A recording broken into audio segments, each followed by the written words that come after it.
அனைவருக்கும் வணக்கம். மிக முக்கியமான செய்தியோடு உங்களை நாங்கள் சந்திக்கிறோம்.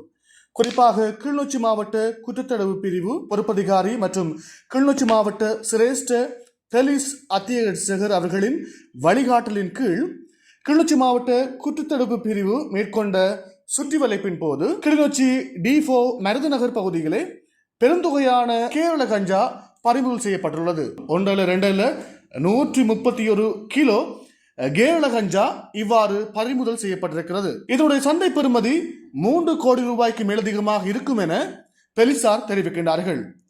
குறித்த நபர் 39 வயதுடையவராக இருக்கின்ற அதேவேளை அவர் பன்னங்கண்டி பகுதியை வதிவிடமாக கொண்டவராகவும் இருப்பதாக போலீசார் தெரிவிக்கிறார்கள். குற்றத்தை இழைத்த சந்தேக நபரையும் சான்று பொருளையும் கிளிநொச்சி நீதவான் முன்னிலையில் ஆஜர்படுத்திய பொழுது கிளிநொச்சி நீதவான் மேலதிக விசாரணைக்காக போலீஸ் தடுப்பு காவலில் வைக்குமாறு உத்தரவிட்டதாக தகவல்கள் தெரிவிக்கின்றது.